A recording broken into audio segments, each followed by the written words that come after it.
nouvelle façon de voyager.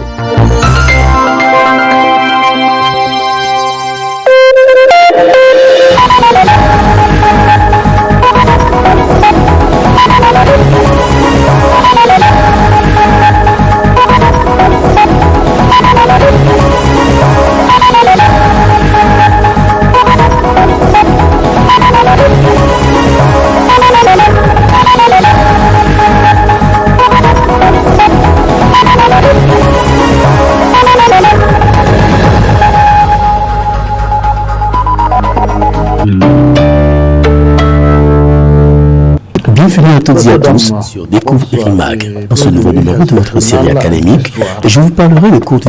Le directeur général de la société Niger Telecom a organisé hier soir à l'hôtel Bravia de Niamey un dîner à l'intention des chefs d'entreprise et de sociétés, des journalistes et des grands clients. L'objectif est de présenter les différentes offres de Niger Telecom. Alouma Massani et Moumouni Abdraman nous font un condensé de cette soirée Niger Telecom. Cette rencontre organisée par le directeur général de la société Niger Telecom aux chefs d'entreprise, journalistes, grossistes, détaillants et grands clients a pour objectif d'échanger avec ces derniers sur les nouvelles offres de cette société publique de télécommunications. Une entreprise citoyenne à l'écoute de sa clientèle, Niger Telecom est une marque dynamique et de référence qui agit aujourd'hui pour le quotidien des Nigériens. Créé en 2016 suite à la fusion des deux sociétés étatiques de télécommunications, il s'agit de la Sonitel et Sahelcom, avec comme objectif d'une part de réduire la fracture numérique et rendre aussi accessible le bénéfice d'éthique aux Nigériens. Le conseiller technique du directeur général du Niger Telecom est revenu sur les performances et les résultats obtenus grâce à l'expérience, dynamisme et la mobilisation du personnel de la dite institution. Ce dîner vous est offert effectivement par Niger Telecom pour vous permettre d'échanger, de poser des questions, de découvrir. Vous avez les commerciaux, vous avez les ingénieurs de Niger Telecom qui sont là, des hommes aguerris, pleins d'expérience qui sont là. Vous avez aussi des nouveaux jeunes commerciaux de Niger Telecom qui se rajeunissent au fur et à mesure, qui sont là et qui sont prêts à répondre à vos questions pour tous vos besoins en matière de télécommunication et en produits et services télécom. Devant ce partenaire d'inviter, les responsables du Niger Telecom ont tour à tour présenté les différentes offres et la mission principale de cette société nationale qui contribue fortement à la croissance économique et à faire du Niger une société numérique inclusive. D'autre part, les invités aussi présents ont apporté leur contribution et faire des observations sur la dynamique de cette société publique de télécommunications qui est incontestablement un opérateur global de télécommunications qui répond aux normes nationales et internationales. Nous avons vu qu'effectivement, par rapport au personnel, vous avez un personnel qualifié et aujourd'hui, vous avez aussi le matériel qualifié. Mais jusque-là, cette appréhension négative de la société existe encore au niveau de certains Nigériens. Je crois que ce qui reste aujourd'hui, c'est de beaucoup communiquer. Vraiment, c'est à ce niveau-là. Sinon, nous n'avons aucun doute et que Niger Telecom est en train d'avancer et positivement. Puisque j'ai vu que de 21 milliards, on a un chiffre d'affaires de 51 milliards en fin 2020. C'est extraordinaire. Je crois qu'il y a lieu de saluer ces efforts. Malgré tout, moi je viens d'apprendre que vous faites 51 milliards et que vous faites 4 milliards de bénéfices. Peut-être que je ne lis pas beaucoup, je ne suis pas beaucoup la télé. Mais je me dis que quelque part, d'abord ça, ensuite il y a le fait qu'il y a une ampliation qui ne se cache même pas. Peut-être les gens vous le disent, on est que quand le CV, Niger Telecom ne fait rien. Alors que là, vous venez, chiffre à la vie, c'est ce qu'on veut chez une entreprise, les chiffres. Vous venez de démontrer que vous avez fait beaucoup de choses que nous ne connaissons pas, que les Nigériens ne découvrent pas. Alors je vais poser la question, moi je ne ferai pas comme mon collègue, je pose la question de savoir, continuer à encaisser ces coûts-là, alors que l'on a la tête haut, les pieds solides, et continuer à cacher ses performances, est-ce un choix stratégique ou une erreur commerciale? Le directeur général de la société Niger Telecom, Dr Abdou Harouna Sarkinyaki, n'a pas manqué de remercier tous ses partenaires afin de revenir sur les offres globales de services innovants par l'exploitation des réseaux et la fourniture des services fixes et mobiles de la société de télécommunications publiques. La communication doit commencer aujourd'hui. On lance la communication aujourd'hui pour continuer à communiquer parce que maintenant nous sommes sûrs. Nous sommes sûrs de la technologie que nous avons mise en place. Nous sommes sûrs que nos résultats sont solides. Monsieur le ministre, nous avons fait économie de temps ici. Si nous devrons vous donner tous les chiffres, peut-être même que vous allez être à un point où vous allez poser beaucoup de questions. Il fallait regarder notre dette. Le vrai problème de l'entreprise, c'était la dette. Vous avez hérité de plus de 140 milliards de dettes.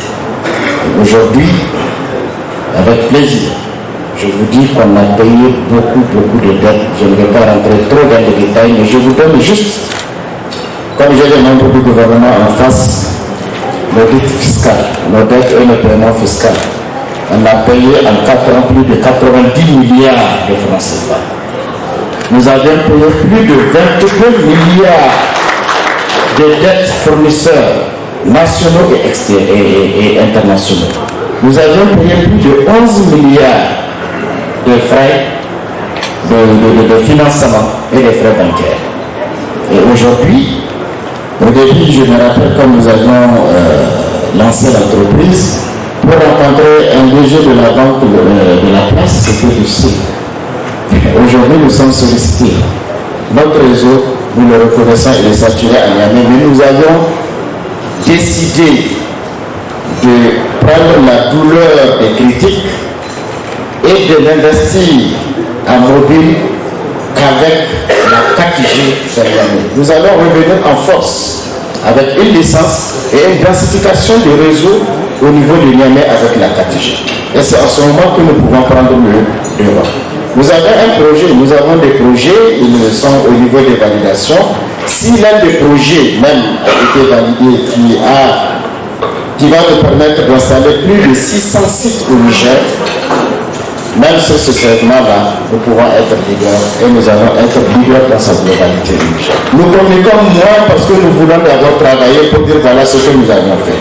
Nous ne voulons pas aller à la défensive sans mettre des chiffres devant les gens. Nous ne voulons pas aller à la défensive sans prouver aux gens qu'effectivement, nous sommes bons techniquement, nous sommes bons commercialement et nous sommes bons financièrement. C'est ça qui fait une société de télécommunications. Et aujourd'hui, nous sommes en mesure de le dire. Je vous remercie, monsieur le ministre. La société Niger Telecom est une société publique leader qui est désormais un opérateur global de télécommunications qui a pu mutualiser ses ressources techniques et financières pour une gestion optimale et rationnelle grâce aux innovations apportées par son directeur général, Dr Abdou Harouna Sarkinyaki, qui est aussi un modèle de management connu de tous. Sarkinyaki Nkatsena a fait preuve de ses compétences et de son expertise managériale dans les multinationales américaines et africaines, notamment dans les sociétés communément appelées Manufacturing Company. Dr Abdou Sarkinyaki a sauvé plusieurs sociétés de naufrage. Aujourd'hui, grâce à lui, la société publique de télécommunications Niger Telecom a retrouvé sa lettre de noblesse. Avec Niger Telecom, c'est le meilleur rapport qualité-prix. C'était donc le film de la soirée organisé par Niger Telecom. Là, le but, bien sûr, de présenter ces nouvelles offres. Nous poursuivons ce journal. Les taximen, les conducteurs de Favopara et autres travailleurs assimilés du Niger réunis autour de l'UTAN, qui est l'Union des travailleurs de transport assimilés. Le Niger projette d'organiser une deuxième grève à partir de la semaine prochaine. Les raisons avec le secrétaire général de l'UTAN, Kamache Mamadou. Le 15 octobre passé, nous avons fait une grève sur l'ensemble du territoire de toutes les localités où on exerce quand même l'activité de transport. Et une grève qui a été une réussite, que nous avons évaluée à 95%. Donc nous sommes dans la continuation ou la continuité de notre activité de grève, parce que jusqu'à présent, le partenaire en face nous a montré qu'il n'est pas sérieux. C'est pourquoi nous avons aussi projeté une grève du 3 novembre pour imposer en tout cas un comportement au gouvernement et exiger la satisfaction de nos revendications qui sont en tout cas dans notre plateforme revendicative que nous avons soumis au gouvernement à travers le ministère des Transports. Quelles sont vos différentes revendications? Quelles sont les raisons qui vous ont poussé plus? Les raisons, elles sont multiples et multiformes. Comme vous le savez, notre secteur souffre énormément de plusieurs mots. La deuxième revendication, elle est liée à la cherté du pétrole. Vous le savez, dans quelques jours, on aura 10 ans que le Niger est pétrole de pétrole, exactement le 28 novembre. Donc 10 ans que le Niger est devenu producteur de pétrole, 10 ans qu'on continue à nous vendre le litre d'essence très cher, plus cher qu'au moment où on n'avait pas ce pétrole. Et nous avons jugé qu'après 10 ans, qu'il faille laisser au moins les Nigériens profiter de cette manne. Donc c'est pourquoi nous avons exigé la réduction du prix du carburant à la pompe. Vous savez, le gouvernement avait promis le 1er janvier 2016, il n'a pas tenu à sa promesse et cette fois-ci, nous sommes revenus pour le rappeler et pour exiger cette réduction. Parlons dans ce journal de la zone des girafes de Kouré qui compte près de 7000 girafes en liberté avec une dizaine de guides touristiques professionnels. Pour le conservateur de la zone, il est temps de réfléchir à la manière de rendre durable la cohabitation entre girafes et population. Détail dans ce reportage du studio Kalankou. La girafe est venue trouver la population de Kouré. Et depuis leur arrivée jusqu'à aujourd'hui, ils l'ont accepté. Mais il ne manque pas de temps en temps de petits conflits liés à la cohabitation. Et la girafe, vous savez, avec le changement climatique, la dégradation de son habitat, elle a changé un peu son régime alimentaire. Donc elle a commencé à goûter aux cultures vivrières et fruitières. Et ça va pas sans concurrence ou bien sans représailles. Parce que l'État, en cas de dégâts, il ne dédommage pas. Mais à travers les interventions communautaires, donc à travers les différents secteurs, l'hydraulique, l'environnement, l'agriculture, l'État, il fait, des travaux communautaires sous forme de compensation. Mais d'une manière individuelle, jusqu'ici, on n'a pas commencé à dédommager. Mais quand même, les réflexions sont en cours pour voir dans la mesure du possible comment on va penser vraiment à rendre durable cette cohabitation à travers un dédommagement futur. Donc aujourd'hui, la zone girafe dispose de 10 guides touristiques professionnels. Et la population des girafes est estimée à plus de 664 individus qui vivent en parfaite harmonie avec la population locale, sans aucun prédateur. Mais cette espèce évolue dans une zone limitée, donc limitée hors d'une zone protégée. Donc ça veut dire qu'elle court des risques.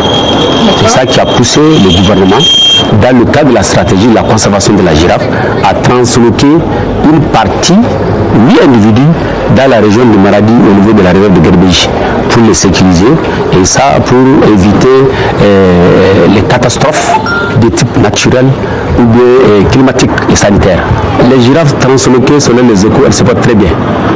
Et elles volent aussi là-bas dans un environnement sans prédateurs. Ils sont lumulés, il n'y a pas de culture, donc il n'y a pas de concurrence ou bien de représailles avec les cultivateurs envers ces girafes. C'est uniquement une zone de pâturage qui regorge beaucoup de ressources, plus que même la zone de Kouré.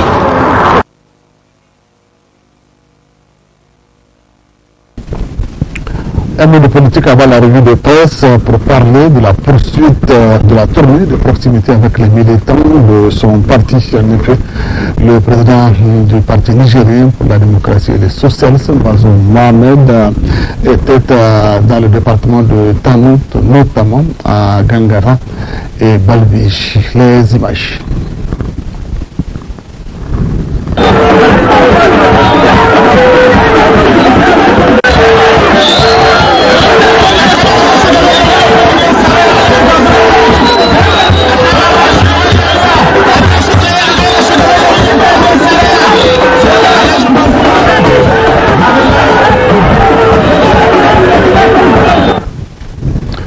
passe à présent à la revue hebdomadaire de la presse écrite parue au cours de la semaine. Et ce sera avec Ralia Sami. Très bonne réception et excellent dimanche à tous.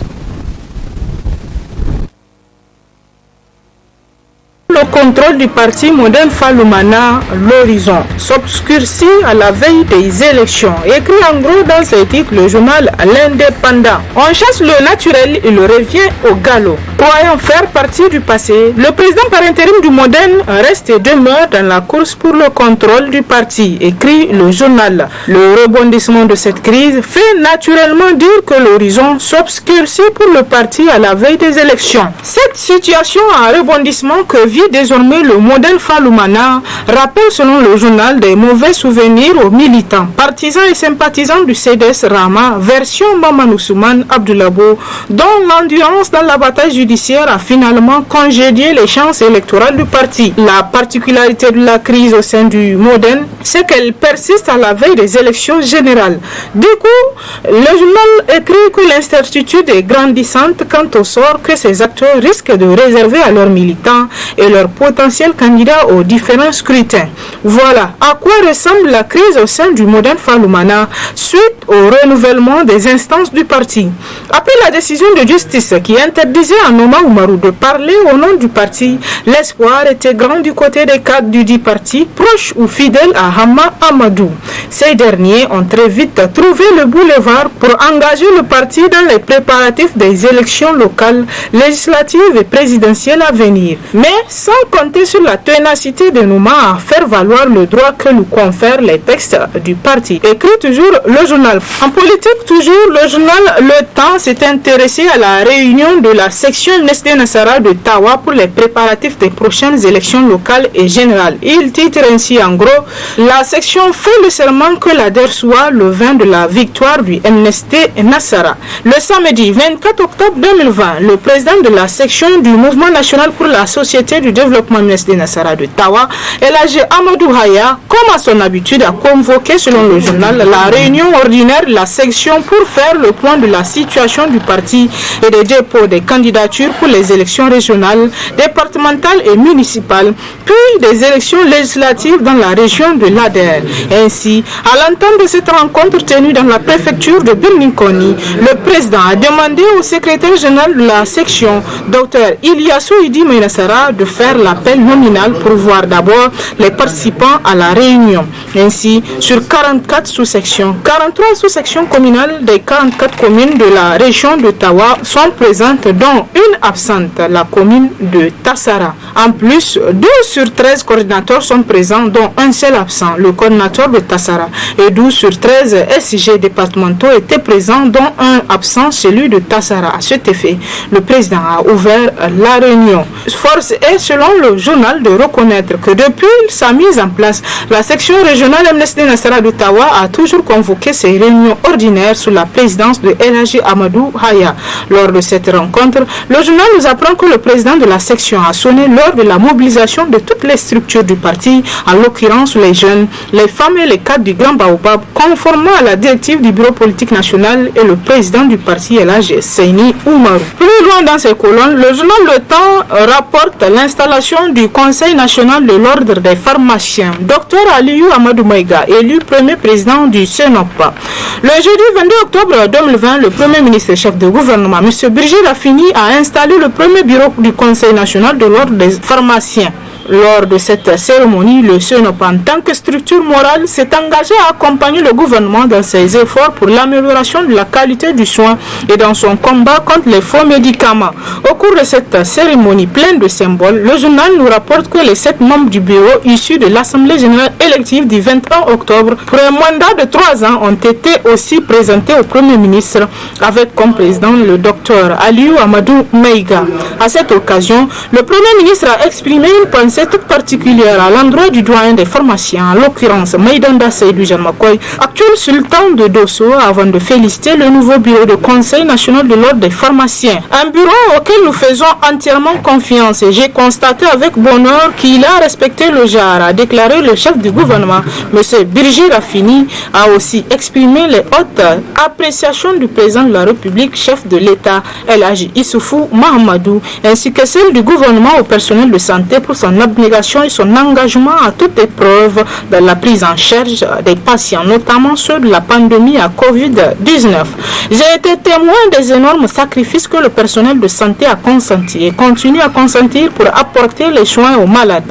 Que tous ces professionnels sachent que le gouvernement est à leur côté et à leur écoute, car la santé des populations est une priorité de premier ordre du programme de renaissance, a déclaré toujours selon le confrère le chef du gouvernement. Le nouveau républicain, lui, s'est intéressé cette semaine au décès de l'élève officier Shamsuddin en pleine formation.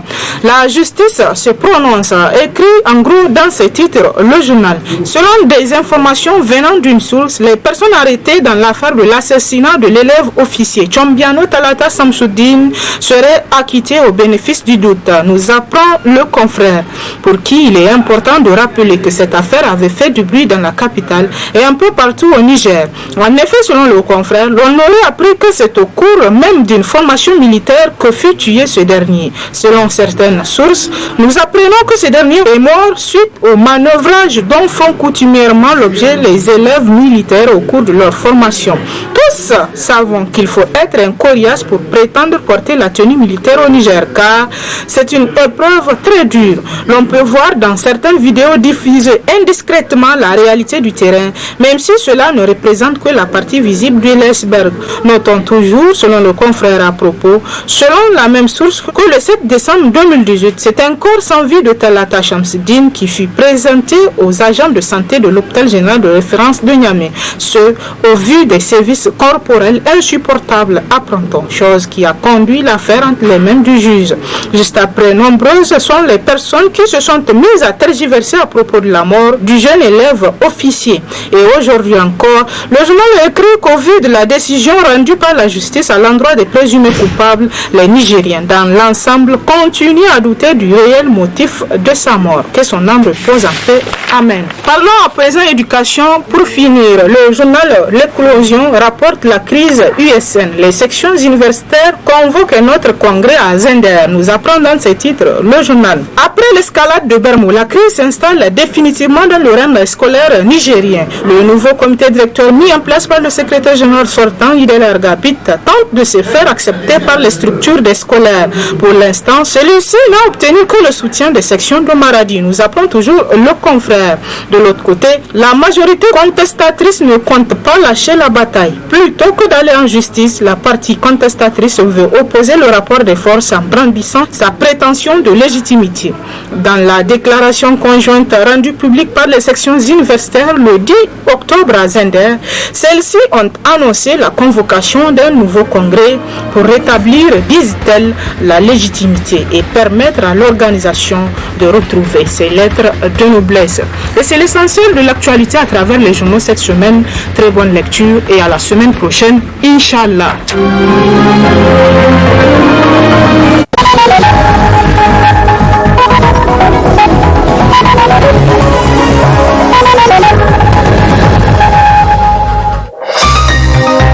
Ce journal vous a été présenté par STM Transport Voyageurs.